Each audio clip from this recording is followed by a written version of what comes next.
Assalamualaikum warahmatullahi wabarakatuh. Saya Dini Emilia, perwakilan dari kelompok 3, ingin menjelaskan tentang inferensi Certainty Factor dari mata kuliah Sistem Berbasis Pengetahuan.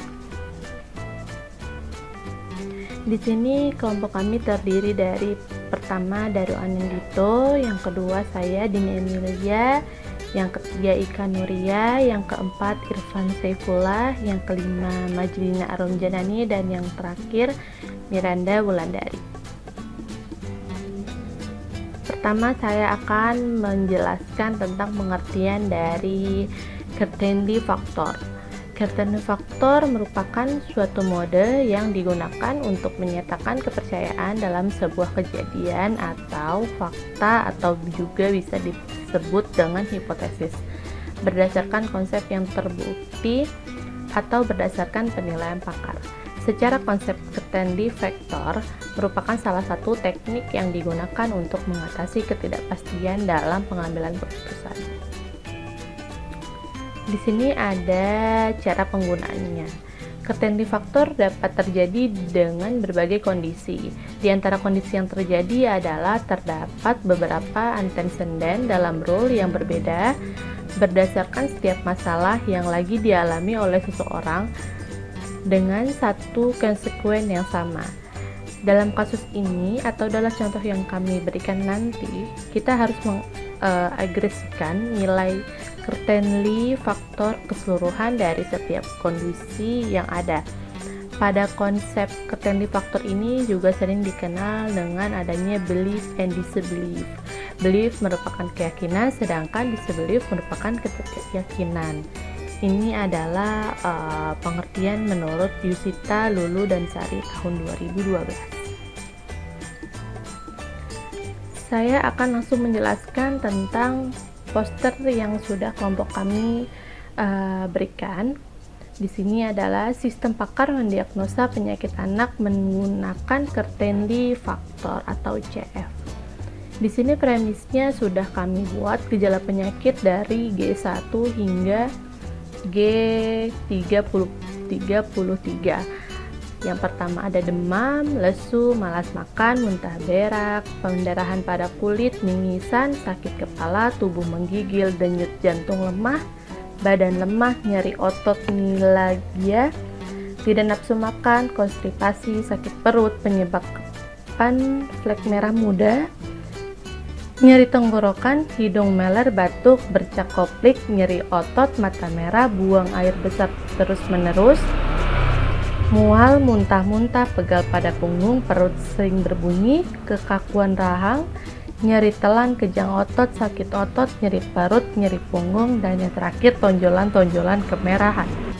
Untuk soft goal yang kita berikan di sini ada 7 dari 7 jenis penyakit. Yang pertama ada DBD atau demam berdarah dingin, ada demam tifoid, ada campak, diare, tetanus, malaria, dan varicella atau cacar air.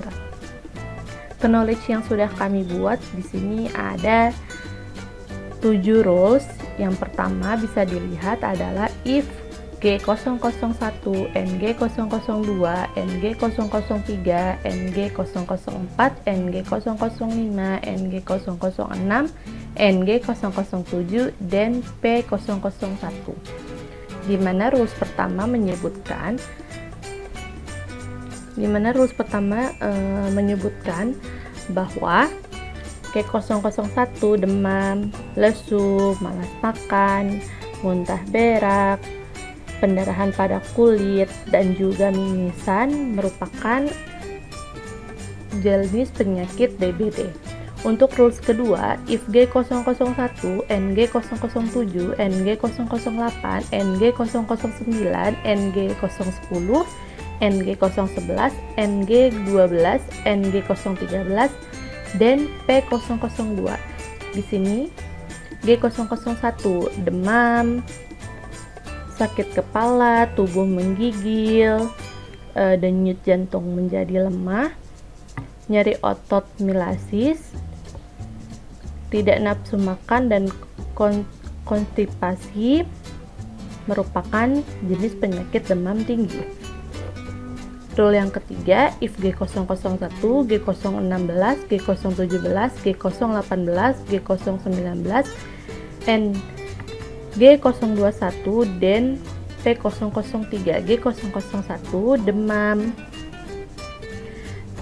demam, nyeri tenggorokan, badan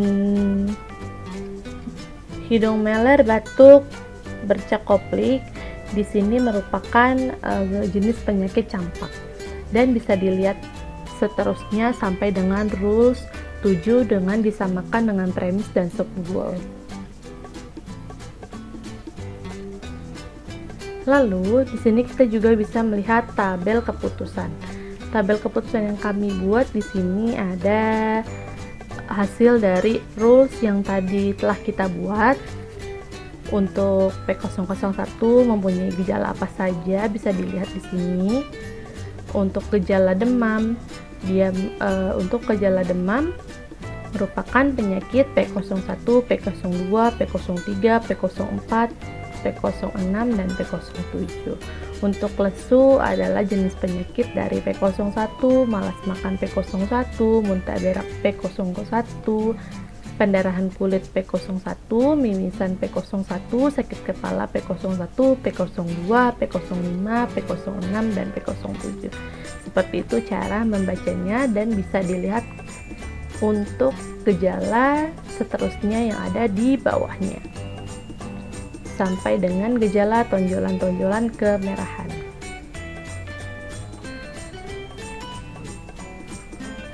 Lalu kita lanjut untuk hasil diagnosa. Nilai certainty factor untuk setiap penyakit dihitung, kemudian ditampilkan 3 jenis penyakit, yaitu DBD, demam tifoid, dan campak dengan nilai CF terbesar yang diurutkan secara descending. Berdasarkan gejala dipilih nilai CF gejala penyakit DBD seperti tabel pada yang sudah tertera.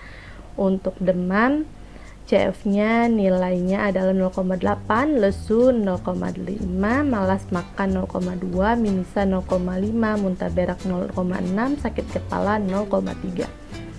Maka, nilai CF penyakit demam berdarah dengue DBD diperoleh dengan cara CFA sama dengan CF1, CF2, 1 CF1 dihitung berdasarkan 0,8 ditambah 0,5 dikali 1 dikurang 0,8 hasilnya menjadi 0,9. Untuk hasil atau nilai penyakit demam berdarah bisa dilihat selanjutnya CFB, CFC, CFD dan juga CFE. Nah, kita bisa melihat sehingga hasil CFE yang didapatkan adalah 0,9888 dibulatkan menjadi 0,9 atau 99%. Dan berdasarkan nilai CF, gejala pada penyakit demam tifoid seperti yang terlihat pada tabel berikut. Tabel yang sudah kami buat, ada gejala demam penyakit demam tifoid, nilai CF-nya adalah 0,83. Untuk gejala sakit kepala penyakit demam tifoid, untuk nilai CF-nya 0,5. Maka nilai CF penyakit demam tifoid adalah CFA CF1 tambah CF2 dikali 1 min CF1 sama dengan 0,92.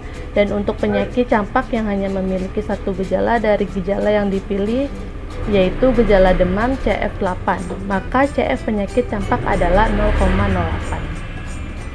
Maka konklusi akhir, dengan cara yang sama maka semua penyakit dihitung nilai certainty factor. Nilai certainty factor dari hasil perhitungan nilai CF untuk semua penyakit diperoleh penyakit demam berdarah dengue karena mempunyai nilai CF sebesar 0,99, dan disimpulkan penyakit DBD yang divide sebagai kesimpulan hasil diagnosis menurut gejala yang dipilih.